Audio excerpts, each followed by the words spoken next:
Welcome to new TV Telugu. ఇప్పుడు AP top 10 చూద్దాం. బొబ్బిలి పట్టణంలో అభివృద్ధి కార్యక్రమాలు వేగంగా కొనసాగుతున్నాయి. 6వ వార్డు కౌన్సిలర్ గెంబల్ శ్రీనివాసరావు పర్యవేక్షణలో తాండ్ర పాపారాయుడు విగ్రహం వద్ద సుందరీకరణ పనులు, హైవే రోడ్డుపై సెంటర్ లైటింగ్, మున్సిపల్ పార్క్ వద్ద I love Bobbili LED lighting ఏర్పాటు చేశారు. చిన్న బజార్కు కొత్త రోడ్డు శాంక్షన్ చేసి అభివృద్ధి పనులు ప్రారంభించారు. ఈ కార్యక్రమాల ద్వారా బొబ్బిలిని మరింత అందంగా తీర్చిదిద్దుతున్న ఎమ్మెల్యే బేబీ నాయన, చైర్మన్ శరత్ బాబు, కమిషనర్ రామలక్ష్మికి గెంబల్ శ్రీనివాసరావు కృతజ్ఞతలు తెలిపారు.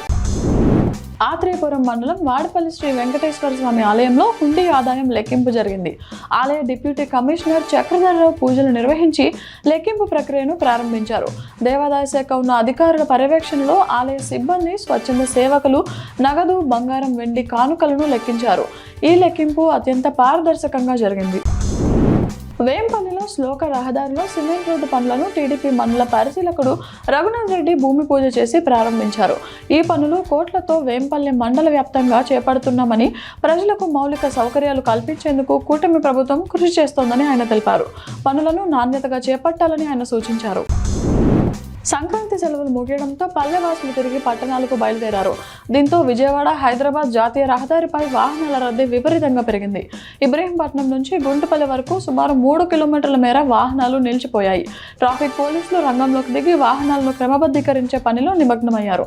గంటల తరబడి ట్రాఫిక్లో చిక్కుకోవడంతో ప్రయాణికులు తీవ్ర అవస్థలు పడ్డారు. వేసవి సమీపిస్తున్నా శ్రీకాకుళంలో చలి తీవ్రత తగ్గలేదు. వేకువజాము నుండి నగరాన్ని పొగమంచు కమ్మేసింది. ఉష్ణోగ్రతలు 17 డిగ్రీల నుండి కనిష్ట స్థాయికి పడిపోయాయి. మరో వారం రోజుల పాటు పొగమంచు కొనసాగుతుందని వాతావరణ శాఖ తెలిపింది. పొగమంచు కారణంగా రోడ్డు ప్రమాదాలు జరగకుండా వాహన చోదకులు జాగ్రత్తలు పాటించాలని ట్రాఫిక్ పోలీసులు హెచ్చరించారు. శ్రీకాకుళం నగరంలో రథసప్తమి వేడుకలకు వేలాది మంది యాత్రికులు తరలివస్తున్న నేపథ్యంలో మిల్లు జంక్షన్ వద్ద 36 అడుగుల ఎత్తైన బాహుబలి బృహత్ స్వాగత ద్వారం ఏర్పాటు చేశారు. యాత్రికుల కోసం 80 అడుగుల రోడ్డులో వాహనాల పార్కింగ్, కోనార్క్ రథచక్రం, హ్యాంగింగ్ గార్డెన్స్ వంటి ఏర్పాట్లు చేశారు.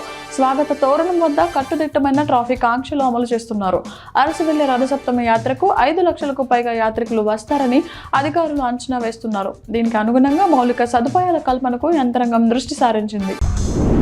పెనుగొండ మండలం సిద్ధాంతం గ్రామానికి చెందిన శిల్పి లక్కు వర్మ ఫైబర్తో 2 అందమైన ఎద్దుల బొమ్మలను తీర్చిదిద్దారు. ఒంగోలు నగరపాలక సంస్థ ఆదేశాల మేరకు 2 నెలల పాటు శ్రమించి వీటిని తయారు చేసినట్లు ఆయన తెలిపారు. ఈ బొమ్మలను త్వరలో ఒంగోలు కార్పొరేషన్ కార్యాలయం వద్ద ఏర్పాటు చేయనున్నారు. ఈ అవకాశం కల్పించిన అధికారులకు వర్మ కృతజ్ఞతలు తెలియజేశారు.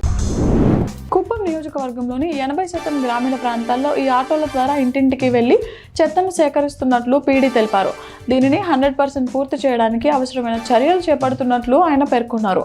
ముఖ్యమంత్రి చంద్రబాబు ఆదేశాల మేరకు నెట్ జీరో వేస్ట్ మేనేజ్మెంట్ పై ప్రత్యేక దృష్టి సారించి గ్రామీణ ప్రాంతాల్లో ఎక్కడా లేని విధంగా కుప్పంలో ఇంటింటికి చెత్త సేకరణ చేపడుతున్నట్లు తెలిపారు. కాకినాడ పోలీస్ పరేడ్ గ్రౌండ్లో జరగనున్న 77వ గణతంత్ర దినోత్సవ వేడుకలకు పటిష్ట ఏర్పాట్లు చేయాలని జిల్లా రెవెన్యూ అధికారి జె వెంకట్రావు ఆదేశించారు. కలెక్టరేట్లో నిర్వహించిన సమన్వయ సమావేశంలో అధికారులకు ఆయన దిశానిర్దేశం చేశారు. జనవరి 26న జాతీయ పతాకావిష్కరణ అత్యంత వైభవంగా నిర్వహించాలని, ఎలాంటి లోటుపాట్లు లేకుండా అన్ని శాఖల సమన్వయంతో పనిచేయాలని డిఆర్ఓ స్పష్టం చేశారు.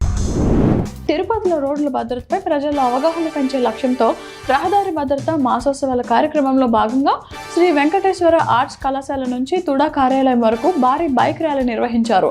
రవాణా శాఖ, పోలీస్ శాఖ, Balaji bike mechanic welfare association సభ్యులతో పాటు పెద్ద సంఖ్యలో వాహనదారులు ఈ ర్యాలీలో పాల్గొన్నారు. అధికారులు, వాహనదారులు రోడ్డు భద్రతా నినాదాలు చేస్తూ ప్లకార్డులు ప్రదర్శించారు.